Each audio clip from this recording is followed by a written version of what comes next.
सामा खेलै छी 5 मिनट और रुकना हम सामा खेलै छी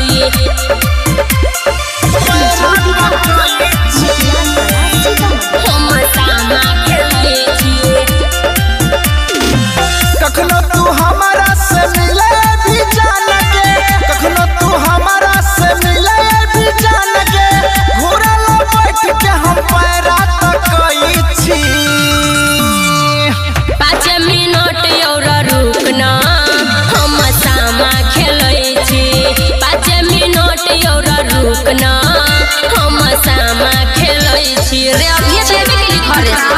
सामा खेलै छी सामा खेलै छी 5 मिनट और रुकना हम सामा खेलै छी पैरा तकई छी हम सामा खेलै छी रियांस रिकॉर्डिंग स्टूडियो जनकपुर धाम नेपाल हम सामा खेलै हे गया ना जाना जल्दी तू बेसी नहीं सोचा के अभी जराबै छियै चुगला के मोछर रे बढ़िया से झरकाबे दे ना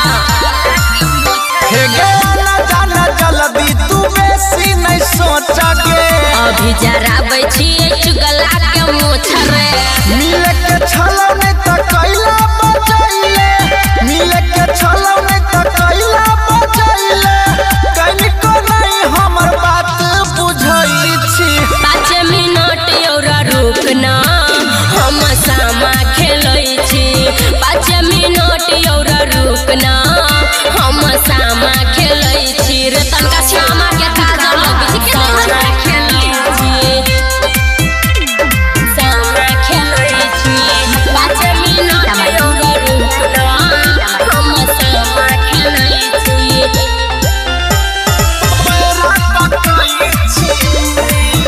हम सामा खेलै छी रियांस रिकॉर्डिंग स्टूडियो जनकपुर धाम नेपाल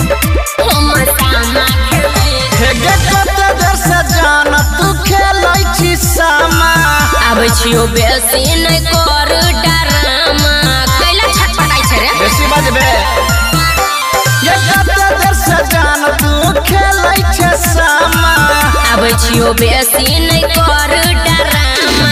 संतोष राज पवन पूरा भैया संतोष राज पवन पूरा भैया सुमन के तोरे लाया हो भरई छी 5 मिनट और रुकना हम सामा खेलै छी 5 मिनट और रुकना हम सामा खेलै छी बात केला न बुझै छी रे छौड़ा।